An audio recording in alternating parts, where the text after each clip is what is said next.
और शुक्रवार के दिन माता लक्ष्मी के लिए अग्नि में आहुति दीजिए। महाराज, शाम के समय पर सूर्यास्त के पहले शिव महापुराण की कथा कहती है, अग्नि पुराण कहती है, नर्मदा पुराण कहती है,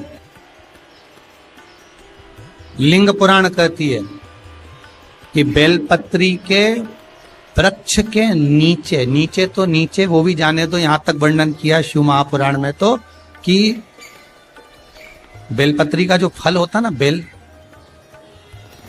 बेल फल जो होता है, कहते हैं अगर किसी व्यक्ति के यहाँ लक्ष्मी की कमी होती है, संपदा की कमी होती है, जिसके यहाँ पैसा नहीं आता, धन नहीं आता, तो बेल का जो फल होता है, बेलपत्री का जो फल होता है, उस फल के गूदे को,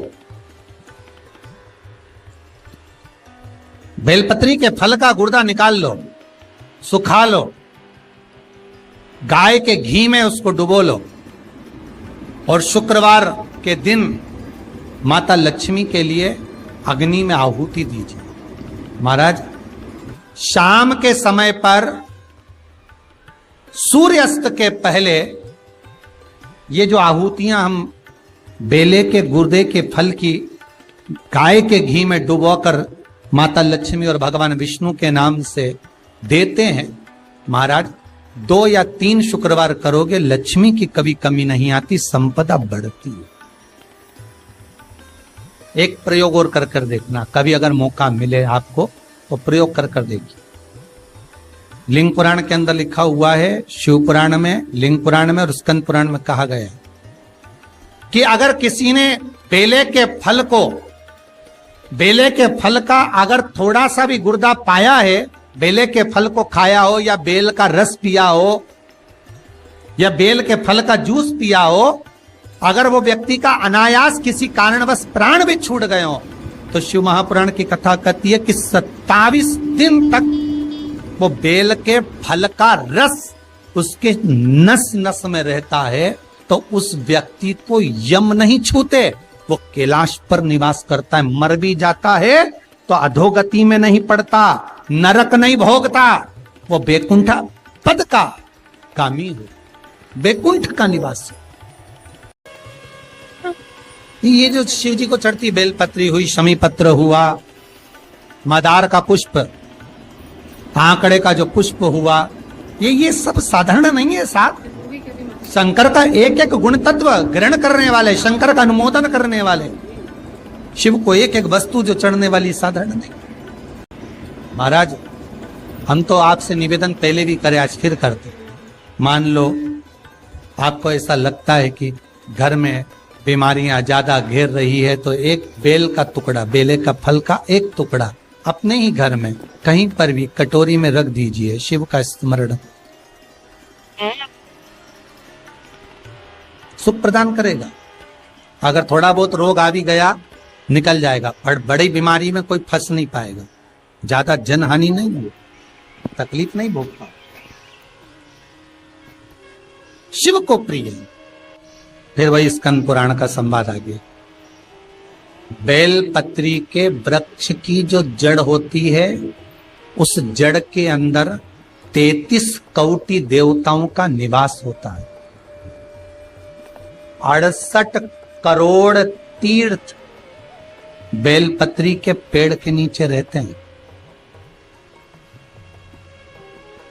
68 करोड़ तीर्थ मात्र बेलपत्री की छांव में, बेलपत्री के नीचे विराजमान होते हैं। अगर आपके मन में कभी कभी भाव उत्पन्न हो जाए ना कि मेरे को कहीं तीर्थ करने जाना है और अभी मौका नहीं मिल रहा, तीर्थ जाने का, अभी तो लॉकडाउन चल रहा है और अभी सब दूर बीमारी फैली हुई है, कहीं नहीं जा सकते, तो जब लॉकडाउन हट जाए, बीमारी समाप्त हो जाए और तीर्थ जाने का मन करे, तो किसी बेलपत्री के पेड़ के नीचे 5 मिनट जाकर बैठ जाए और जप लो, श्री शिवाय नमस्तुभ्यम। जितने बैठे हो टीवी के सामने प्रेम से बोलो, श्री शिवाय नमस्तुभ्यम। जितने टीवी के सामने बैठे एक बार फिर से बोलो, श्री, साथ में बोलो, आगे आगे नहीं। श्री शिवाय नमस्तुभ्यम।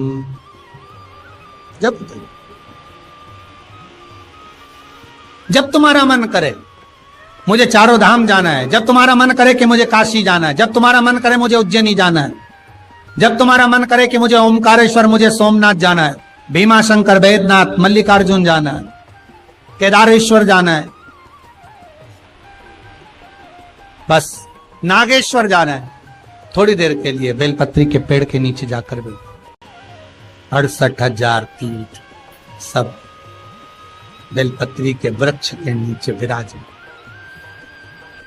जहां पर देवराज के प्राण छूटे वहां बेलपत्री का पौधा है, बेलपत्री का वृक्ष है। हिंदू धर्म में आज भी रीति है, मरने वाले व्यक्ति, अब तो ये कोरोना महामारी में ना गाड़ी में भरे ने लेकर चले गए और जला दिया, पर पहले जो नियम था शास्त्रार्थ के अनुसार, जब कोई व्यक्ति मरता था उसको कंधे पर लेकर जाते थे, तो ले जाने के बाद में बीच राह में एक स्थान ऐसा आता था जहां पर अर्थी को उतारते थे, विश्राम स्थल पर उस अर्थी को उतारा जाता था। और वो केवल विश्राम स्थल ऐसे नहीं होता था, वहां पर बेलपत्री का पौधा होता था, पेड़ होता था, उस बेलपत्री के वृक्ष की छांव उस मुर्दे पर भी पड़ जाती थी, तो उसको यम की कैद नहीं भोगना पड़े, उसको यम की तृण नहीं भोगना पड़े।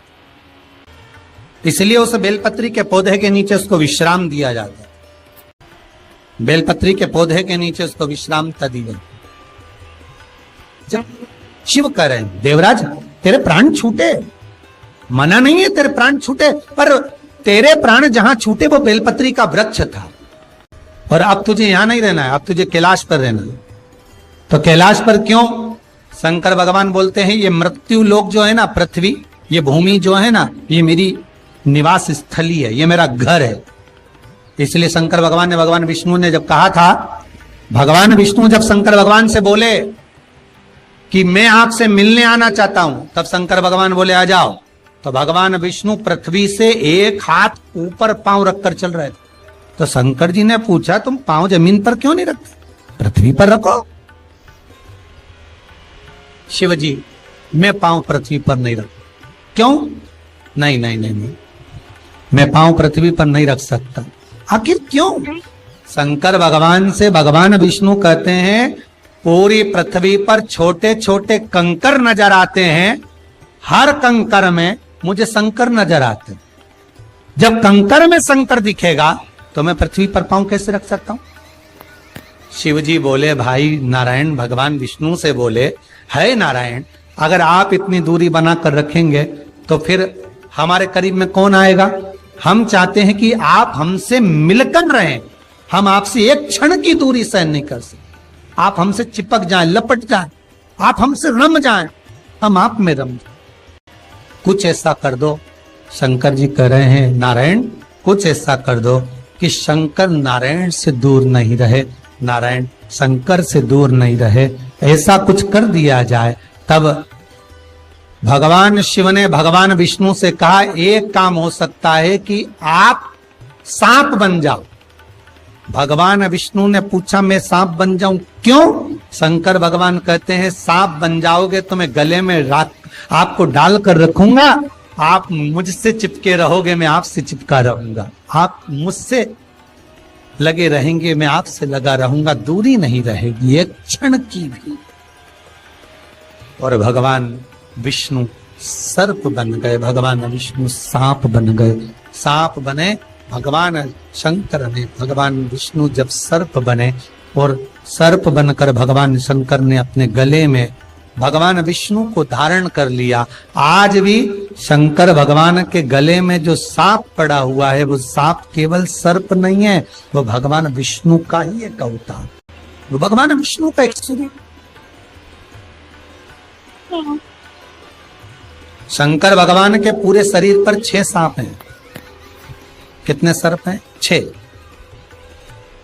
एक जो गले में है वो भगवान विष्णु का अवतार, 2 हाथ में, 2 भुजा पर, एक कमर में जो सर्प नजर आता है, ये शंकर भगवान की 5 लड़कियां हैं, जया, विशारा, सामरीवारी, 2 तली और देव।